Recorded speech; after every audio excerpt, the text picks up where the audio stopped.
All right, it's 11:15. I think we'll get started. So I have a little bit more grading to do and updating the clickers. Just hold on. There's a few of you out there without written grades, but I'll get it done tonight. I promise. So you'll know what's going to happen on Wednesday going into the fourth exam. Remember, there are extended office hours today and tomorrow. It would be really great if you could get all your questions in by like 8 or 9 p.m. tomorrow. After that, we'll see. But you know, hopefully you have enough time today to attend office hours or send me questions by email. I'd be happy to go through anything with you. Or of course, make an appointment. That's fine too. I'm happy to do that. So I think the practice exam was posted with the answers. Same exam procedure on Wednesday as usual. And of course, if you're not going to make the exam on Wednesday, you need to tell me beforehand and we need to make other arrangements. So any questions, comments? All right. So I just want to remind you where we finished up, and this is the last thing we had to learn for the exam. What is shear thinning and how do you identify it? So it's really important that you remember that Newtonian fluids have a linear relationship between shear stress and shear rate. And the slope is the same at all shear rates. That's what defines a Newtonian fluid. Where shear thinning, because of the decreasing slope or the decreasing derivative, the dynamic viscosity or the apparent viscosity is less at high shear rate versus shear thickening. The apparent viscosity goes up at high shear rate. So you need to be able to figure out the signatures of shear thinning, Newtonian, shear thickening. And then the real question is, why does this happen? And so it's because of the long chain nature of polymers. Once you start to get these elongated chains, they slide past one another more readily. They start to disentangle, and the less entanglements you have, the less viscous the polymer is. And so it's this really interesting phenomena of aligned chains in flow, which gives you shear thinning. And most polymers shear thin. That's a pretty universal polymeric behavior. There's other types of materials, particles, colloids, really highly filled polymers. So if you put a lot of filler in polymers and those fillers start to bump into one another, like a lot of silica particles or titanium particles, that's what causes shear thickening. But most polymers in general shear thin, which is really useful for processing polymers, pumping polymers around, injecting polymers into molds, things like that. Okay, so I just wanted to make sure that we cover that. And so in the mechanical properties part, it's really important that you think about what the chains are doing and how the chains are relaxing. That gives you an idea of what's happening with the mechanical properties of whatever system you're interested in. What's the effective temperature? What's the effective chain stiffness? What's the effective molecular weight, etc. All right, usual exam review slides. Here are the office hours right here. So I'll be on Zoom from 3 to 4:30 today to answer whatever questions you have, or Tuesday, 3 to 4, and then 7 to 8. I don't mind doing a night session. Or if you want to meet outside of these hours, just shoot me an email. I'm happy to answer that. It's best, of course, if you send me an email through Canvas, because then I see it for sure. If you send me an email just by typing in my email address in your email client, it looks like a regular email to me, and sometimes it's hard to find. Okay. So this exam is a little tricky because remember, we covered a couple of these before spring break, especially mixing and ideal solutions. You know, that was a long time ago. And so make sure that you look through those slides and remember what's going on. And recently we've done a lot of we've done a lot of pH and salt responsive polymers. We'll go through that, characterization, end group analysis, and then we just finished on mechanical properties and viscosity, etc. So in terms of mixing and ideal solutions, you really want to remember what ideal mixing is and what are the assumptions. So a lot of the mixing and ideal solutions and the difference between ideal solution mixing and Florey-Huggins is really about what are the assumptions and what is the physical situation. So ideal solutions are defined as same size of solute and solvent and equal intermolecular interactions between all constituents. Now, if we have equal intermolecular interactions between all constituents, what does that tell us? What's the result of that?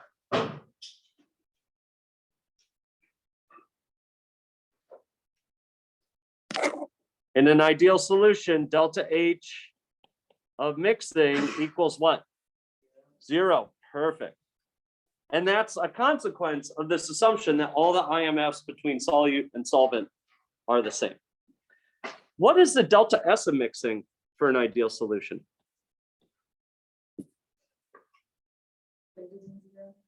Greater than 0. The entropy or the disorder always goes up, right?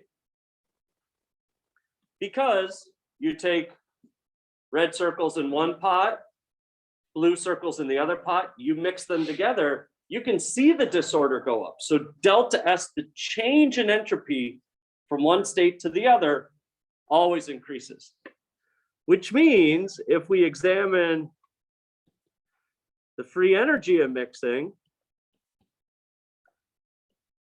if I ask you some question about free energy, you just write this equation down and then do some things with it, because that's probably a good place to start. So if delta H of mixing is 0, and we know that delta S, T, that delta doesn't look really awesome. We know that T delta S, that whole term is always going to be what? If delta S is always positive, T delta S is going to be, it's going to be positive, or we include this sign here. This is always going to be negative, right? So the delta G of mixing of an ideal solution is always what? Negative.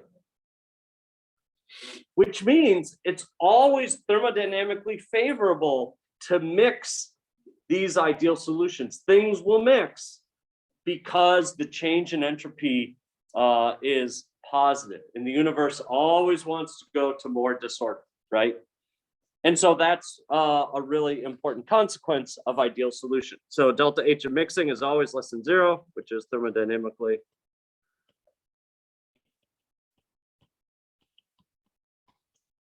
favorable.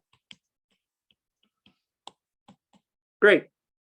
So for polymers, there are deviations, right? We need to take into account both the intermolecular interactions and the size of the molecules. And so it's really important that we figure out how to now account for the change in entropy. And so what type of analysis did we do to figure out just the change in entropy or the change in disorder? Instead of counting and using the number fraction and mole fraction, what do we really have to think about in terms of figuring out what's going on with the entropy for polymers in solution? What quantity did we use? Not density, volume fraction.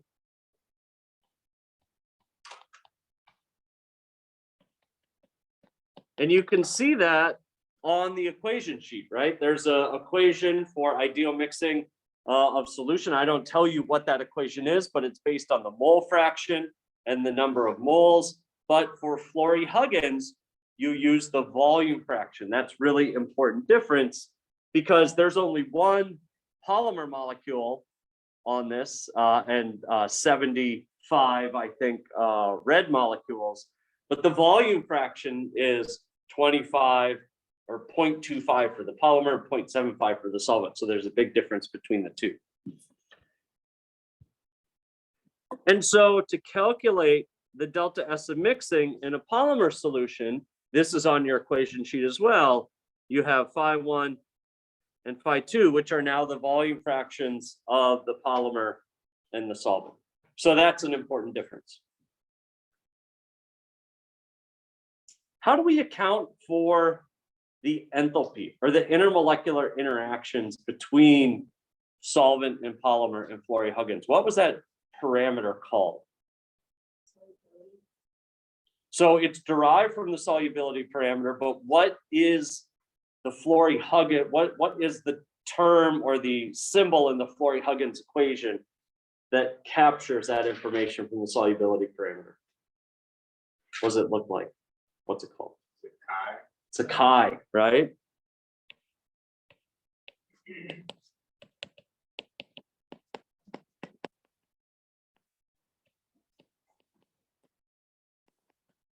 And there's a real simple way to calculate chi from the solubility parameters, but chi is the way that these intermolecular forces are captured. So remember, to calculate the change in mixing, we need to think about the IMFs in pier 1 and pier 2, and then here is the interaction of their mixture. This equation is not super helpful because it's really hard to know those small G22, G11. And so, like I said, there's a couple different ways that we saw to calculate chi, but we're really going to focus on the solubility parameter. Okay, yeah, so that's interaction parameter. And the solubility parameter is expressed as a small delta right here, and it's related to the cohesive energy density. So the cohesive energy density is basically a measure of all the intermolecular interactions in the system, and how much energy does it take to separate those molecules so they don't interact any further. And so when we look at tables of solubility parameters, the most important concept when we look at one of these tables is like dissolves like, which means what? So everyone says, well, like dissolves like, that's great, but sodium chloride is not like water, right? There, and water dissolves sodium chloride. We'll talk about that in a second. But how do we apply like dissolves like to solubility parameters? What does that mean? Yes. Solubility parameters that are within a small range of one another are like, so they're easily dissolvable. That's right. For instance, if we take, let's say, polystyrene and toluene, they have very similar, or even better yet, ethyl acetate. They have very similar solubility parameters, which means that something like polystyrene is probably going to be highly soluble in this whole range of solvents. And so when a polymer is soluble in a solvent, is the chain, is it a big coil or is it a small little coil? The coil expands. So the better the solvent quality is, you get a more expanded coil. And if you put polystyrene in something like ethanol, you're going to get a very small coil. Because if you think about the intermolecular interactions, when the solvent is very similar to the polymer, you have lots of solvent polymer interactions. So lots of solvent goes into the polymer and expands that coil. When the solubility parameters are too different, that means the polymer prefers to associate with itself, and so does the solvent. And so the coil of the polymer contracts because there's not as much solvent in there. So we can connect what we've learned from solubility parameters to something like end-to-end distance, or a description of the conformation of that coil. All right, and so the way, or the most useful way that we can calculate the delta H of mixing in Florey-Huggins is to use, the difference in solubility parameters and the volume fractions as well. Yeah, mixing becomes more favorable as the difference in solubility parameters decreases. Okay. So based on that, let me see who's here. You can get your clickers out.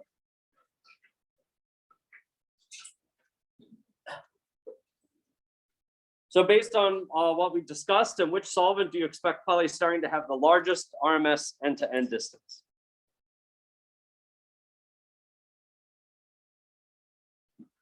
Let's see, it feels like there's at least 47 people out there.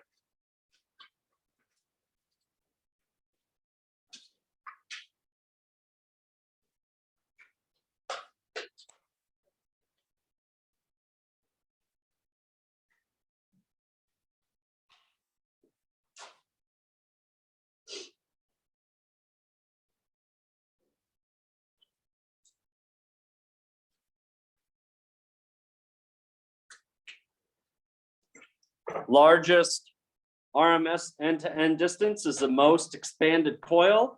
So based on what we just discussed,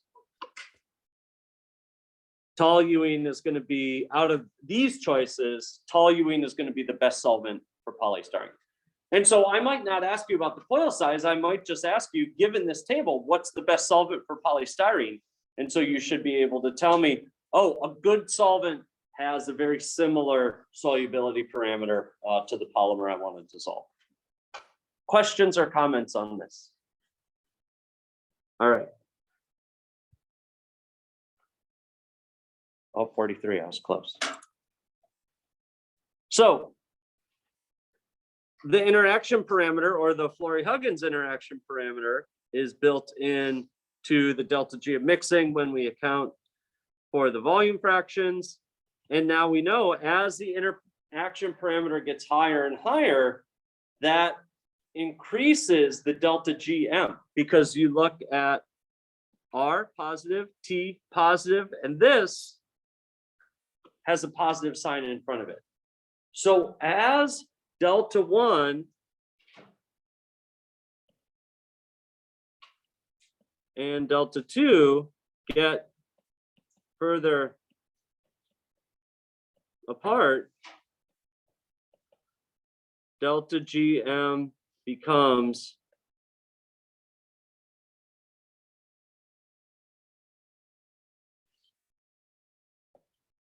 more positive, which is less thermodynamically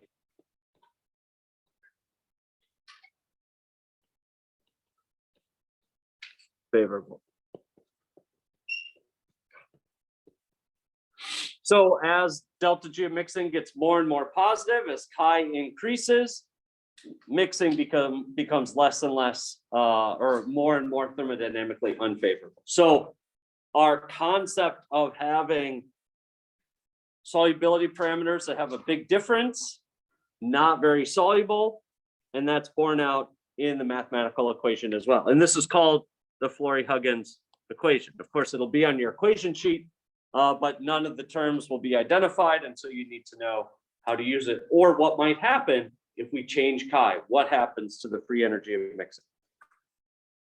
Any questions on that? Any comments?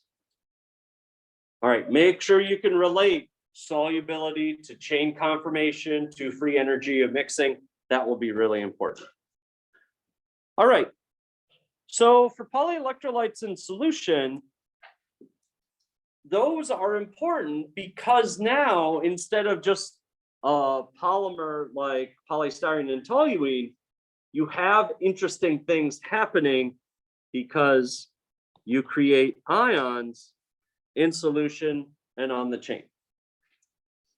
So what's the consequence of having all these negative charges on the polymer backbone? Or if we compare, let's say we compare two very similar polymers, this one right here, where we have a carboxylic acid that dissociates, and then this group right here, this methyl ester that doesn't dissociate at all. So between the acidic polymer and what we'll call the neutral polymer, which one has a more expanded coil in solution? Go ahead. The acid, Why? because the positive and negative charges within the solution interact and separate everything apart. Yeah, so the negative, especially the negative charges on the backbone.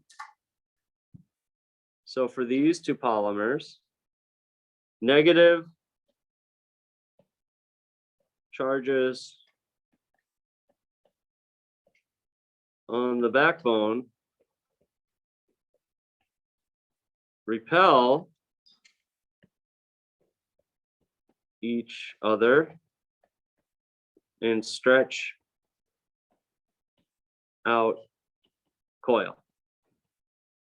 This polymer is soluble in water too, but there's no negative charges on that backbone. There's no dissociation in water. And so this just obtains its equilibrium end-to-end distance, where at a constant molecular weight, say for all these three samples, those negative charges on the backbone repel and stretch out the coil.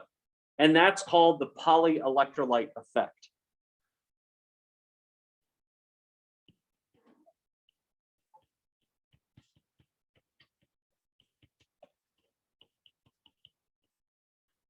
Which works for both salts, because this is a sodium neutralized carboxylate. So that's a sodium carboxylate salt, we call it, versus an acid. And the only difference between the salt and the acid is the acid has a proton. And so when we talk about salt responsive polymers, or we talk about pH responsive polymers, we're talking about the same thing. It's just pH responsive because the proton concentration matters. Salt responsive because the sodium matters. Okay, great. So the counter ions, when it's dry, we have these ion pairs. They don't repel each other, but under conditions where we add water and we solvate either the protons or the sodiums, we get these expanded coils that are stretched out. And this is the polyelectrolyte effect. Let's see what slide's next. Okay, so if we take this polymer, and what if we add NaCl to the water? What happens?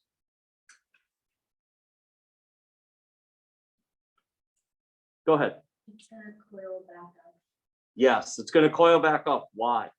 Because the positive charges are gonna go back to the negative charge. They're at least going to get a little bit closer, right? So as you add positive and negative charges to water, you get more charge screening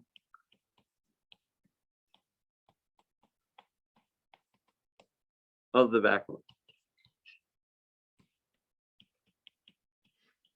And charge screening means that the charges are just getting a little bit closer together. And if these negative charges have some positive charges closer by, then the negative charges don't feel each other as strongly. And so the coil collapses a little bit. And the important thing to remember is that this goes, as I said before, this goes for both salt responsive and pH responsive polymers. And so say you have this pH responsive polymer in water and you want it to coil up. What do you do to make a pH responsive polymer that's all nice and stretched out in solution? What do you do to that pH responsive polymer to make it collapse? Assuming this situation. You have to add more what to get the positive charges closer to the negative charges? Well, you have to add more protons, right? Because you want to put more protons closer to this negative charge. And so what do we usually call adding more protons to the system? Yeah. titrating, or which way are we changing the pH as we add more protons? We're lowering the pH. So oftentimes we have to put in negative charges too, because we don't have a bucket of positive charges. You just can't put them in by themselves. But you usually have to lower the pH. You have to add an acid to get more protons in solution, and then you get more protons closer to the negative charge. And if you raise the pH, you have less protons in solution, and that polymer will expand because you have less positive charges, and so those negative charges repel each other more and more. And so remember, the mechanism of salt-responsive polymers and pH-responsive polymers is the same. You just need to remember which way you're changing the proton concentration. Is it high pH? Is it low pH? And what's the consequence of that? So it's just a little bit different of, a nomenclature, adding salt, taking salt away, but you need to keep track of, okay, if I'm lowering the pH, there's more protons, what's going to happen? If I'm raising the pH, there's less protons, what's going to happen? So make sure you have that locked down, because of course, it's really easy to get it backwards. Any questions or comments on that? All right. Okay, so this is all your review, and this shows the important equations. Ideal solution, what are the assumptions? Florey-Huggins, what are the important parts, including volume fractions and interaction parameter? And then how do we calculate the interaction parameter based on the cohesive energy density and the solubility parameter? Okay. Then characterization, things that are a little bit more recent. So there are some questions for you to review. SEC separates the polymer by their, you can shout it out, hydrodynamic radius, size. So I didn't say size exclusion chromatography, but size separation is important for SEC. How do we go from size to molecular weight? What do we have to do to SEC to make that connection? Nope. Nope. Yes. You have to calibrate it. So you take the SEC, and you have known molecular weight standards. And then what do you measure in size exclusion chromatography? What's on the x-axis? So you see a chromatogram, polymer comes out. What's on the x-axis of SEC? I heard elution volume somewhere, right? And so it's the volume of solvent that comes out. Do large polymers in solution come out first, or small polymers in solution? Large comes out first. And so if you calibrate your SEC at different molecular weights, higher molecular weights come out first, lower molecular weights come out second, and you can calibrate the elution volume to the molar mass of the polymer. All right. Larger polymers will require lower elution volumes than smaller ones. And the key to this is that the small ones get stuck in the chromatography column. That's the only way that I can remember it.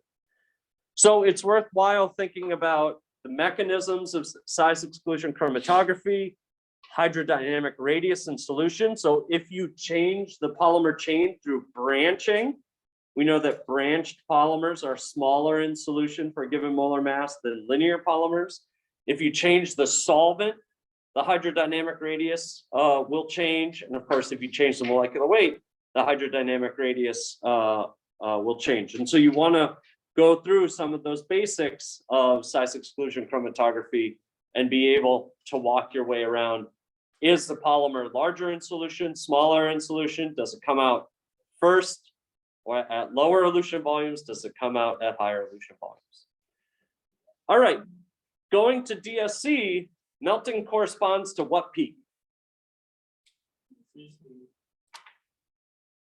C, because it's endothermic, which means when you melt something, what do you need to do to melt something? add heat, right, to break the crystal energy. So you're not quite breaking bonds when you melt a crystal, at least in polymers, but you have to add energy in order to melt something. That's the easy one to think of because crystallization is what peak? B. This is exothermic. It's hard for me to remember that crystallization is exothermic or gives off heat. And so it's easy to remember that melting is endothermic. And so they have to be opposite of one another. So make sure that you look to know which way the heat flow is going. Glass transition corresponds to what feature on this plot? A. Great. So make sure you know the basic features of TG and TM, which one's a first order phase transition, which one's a second order phase transition. Those things are important, and especially being able to identify them on a DSC plot. All right, for N group analysis to be useful in finding the number average molar mass, the number of N groups per molecule must be known. Is that true or false? True. You have to have an idea, is this linear, is this branched, etc. Because usually the analysis goes, you figure out the moles of N groups, you have some idea about the moles of molecules or the grams of molecules, and then you can calculate the molecular weight from there. The polymer must be linear for N group analysis. True or false? That's false. Doesn't have to be. It just needs to be well defined. And the N groups must somehow be distinguishable from the side groups. True or false? True. Yeah, if you're going to analyze the N groups, you need to know where they are. All right, I think we got those. Great. Of course, I don't do a lot of true false questions on the exam, but it's helpful to have a brief idea. Okay, so this is based on the homework problem. We didn't talk about osmometry too much in class, but you had a homework problem on that, so you read this part of the book. So the intercept of this plot, osmotic pressure over concentration versus concentration, the intercept allows us to measure what? Mn. You don't have to memorize that because this equation is on your equation sheet. And so if you look very closely at this equation, y equals b plus mx. That's why the x-axis is concentration, and that's why we plot osmotic pressure over concentration on the y-axis to linearize this equation. Otherwise, it's not linear. There's a c squared in there and other things like that. That's much harder to analyze, but this linearization allows us to assign the intercept as related to the Mn because we know what RT is, and so that's the only unknown there. And then the slope allows us to measure what? Chi. That's the only thing that we don't know, assuming that we know everything else like the molar volume and other things like that, and the density. And so that linearization is really important, and that's why we end up with funny plots where we have some sort of collected variable on the y-axis in order to get this linear analysis. All right, an increase in molar mass, all else equals, tends to cause what for TG? Increase. Bulkier side groups on a polymer will cause TG to increase. Stronger intermolecular interactions will cause TG to great. Stiffer chains usually have a higher or lower TG. Higher TG. So stiff chains, high TG going up towards 100 degrees Celsius. I always think of high TG as like 100, 150, very stiff plastics. Low TGs are usually elastomers, flexible plastics, rubbery plastics, things like that. Okay, any questions on this? Any comments?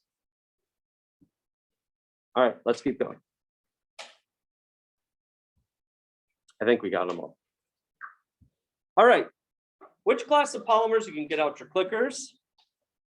See if we still have 43 people. Which class of polymers is least likely to have a melting temperature?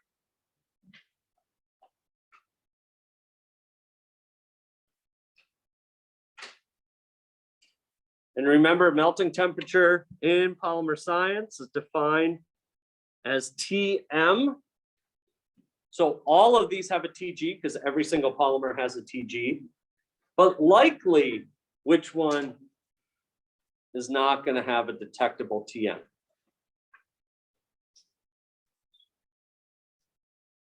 Oh, good. We got a lot of people. So in general, thermosetting polymers won't have a Tm. What do you need to have a Tm in the first place? What is the requirement for a Tm? You must have crystals, right? For a polymer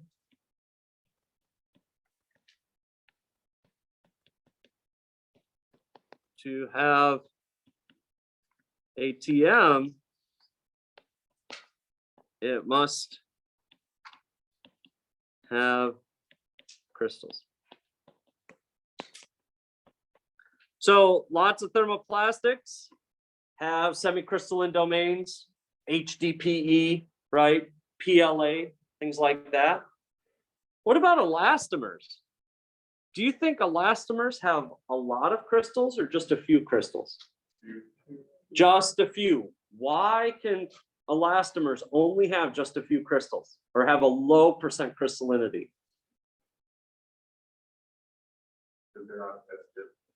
Yeah, elastomers are stretchy. So they need to have low percent crystallinity. That's not a great percent sign.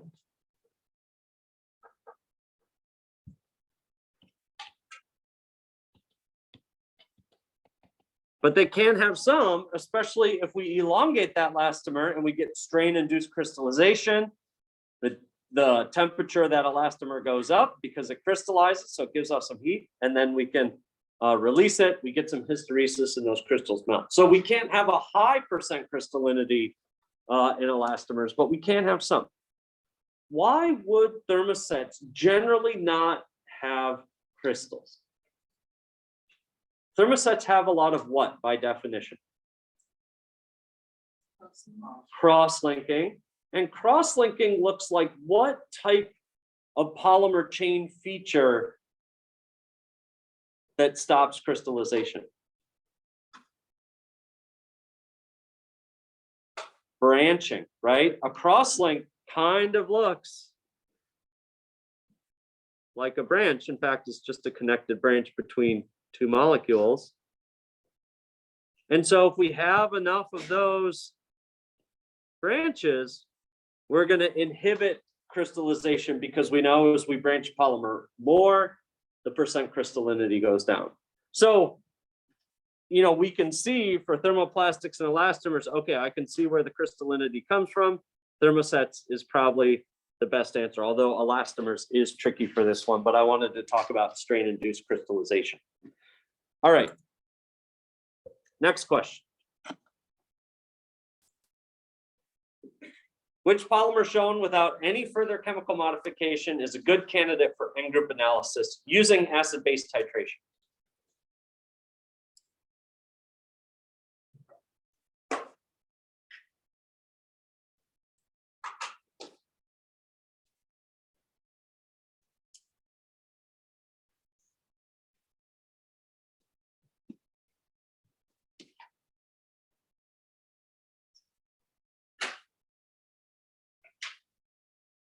All right, we're getting close. Can you use acid-base titration to titrate peroxides or alcohols? No, those are the N groups there, so that's not a good one. Does this polymer have acids or base in it that you can titrate with acid-base titration? It does, but what's the problem? So this polymer is loaded with carboxylic acid. What's the issue? They're not on the N groups, right? And so we would be titrating the polymer main chain and we wouldn't be able to get at the number of N groups. So that's not going to work. And so in this polymer, primary amines are basic, so you can titrate that, but you can only titrate one N group. However, what's the feature that allows you to get acid-base titration to work on C?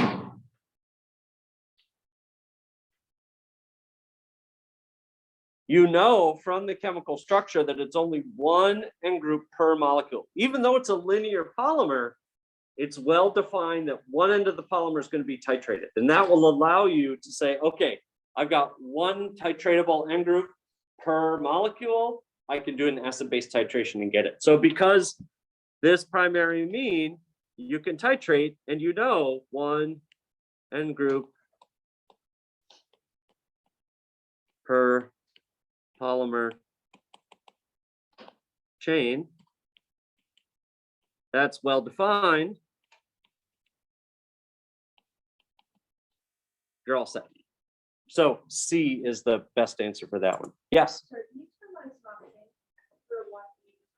So A doesn't work for acid-base titration because if you look at this N group, that's an alcohol, right? You can't titrate alcohols in an acid-base titration. And I mean, this side, the way that's drawn, this side is the peroxide.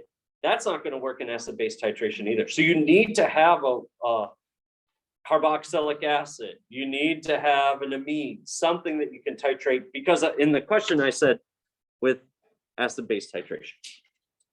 Yes. Was B the one where you said that we're going to be titrating the main chain? Yep. This is titrating main chain. And that's not going to work very well. All right. Got that? Good. Okay. Any questions up to mechanical properties or any questions at all? We still have about 7 minutes left. I'm going to keep going till the end of class, but any questions that are cropping up through our discussion and review here? All right.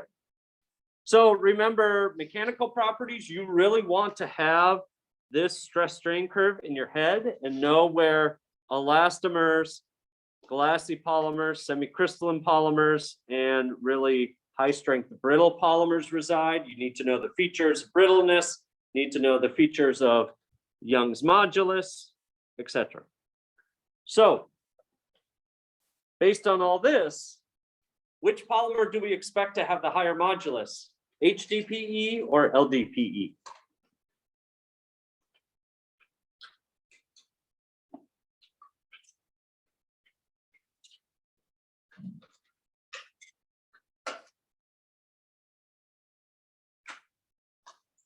High density polyethylene has more of what in it compared to low density polyethylene? More semicrystalline.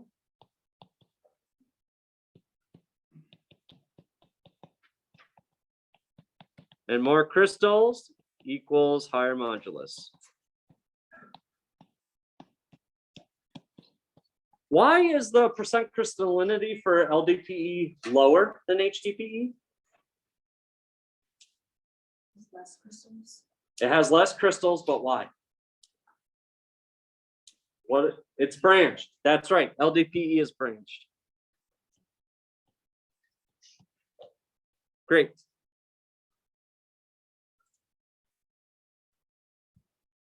There we go. All right.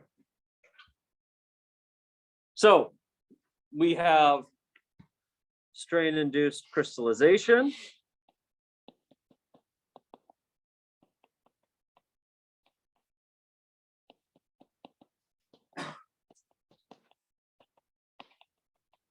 Why do the polymers crystallize when they're stretched out? What's going on? Strain-induced crystallization means I strain it and the crystals, the polymer crystallizes. Why? The chains align. Chains are aligned, and if I get those chains sort of stretched out and next to each other, the barrier for crystallization is a lot lower, right? So I get crystallization from stretched out chains. Great. And because it's crystallizing,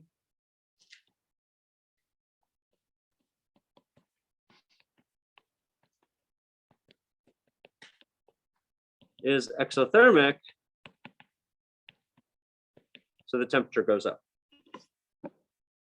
All right, and the things that we've just talked about in the last week, things like creep, things like stress relaxation, you really want to identify the key features of the experiments or of the phenomena. So creep is deformation under a constant load. So do polymers creep faster at higher temperature or lower temperature? Higher temperature. Why do polymers creep faster at higher temperature?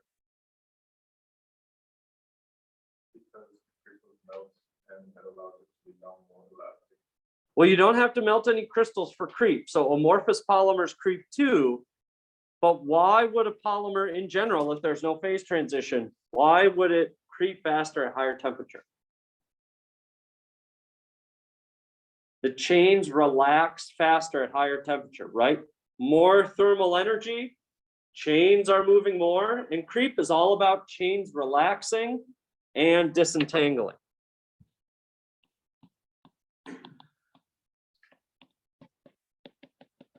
So anything you do to those chains, lower the molecular weight, they relax faster. More intermolecular forces, they relax more slowly. More crystals, they relax more slowly because they're stuck in the crystals. So think about chain motion or chain relaxation, and that will tell you how that's going to influence creep. All right. Here's another clicker question. Which type of material would exhibit the least permanent deformation from applied stress? So you take the stress, then you let it go, and you have whatever permanent deformation you have, or plastic deformation. Look.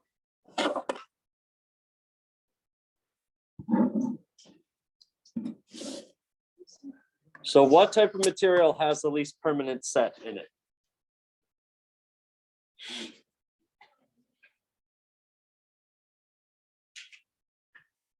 An ideal elastic material, right? No hysteresis, perfectly elastic response, no plastic deformation. All right, let's see what else I have here. So stress relaxation, remember this is a different experiment than creep, but it's got the same consequence. What's happening is that the effective modulus is going down as a function of time. So the extension is exactly the same, but the load supported at that extension is going down, which means the modulus is going down, or the force per area of that sample is going down as a function of time.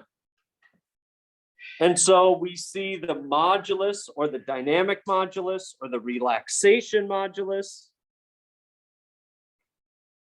go down as a function of time, and the modulus gets lower as a function of temperature.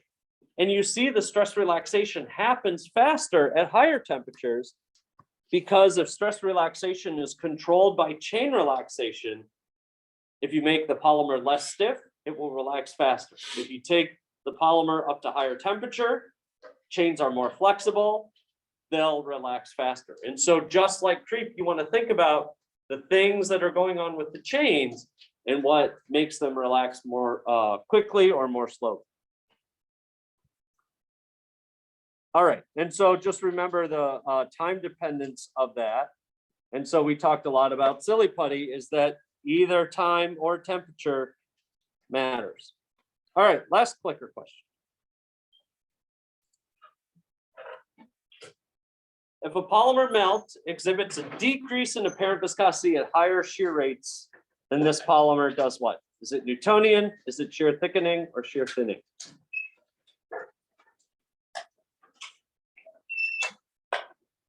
Great, most polymers are shear thinning, so that's a good guess. And a decrease in apparent viscosity or decrease in the slope is shear thinning. So I'm available for office hours. Any questions? You have a couple days. Good luck studying for your exam 4, and it's same exam procedure as usual. I'll see you on Friday.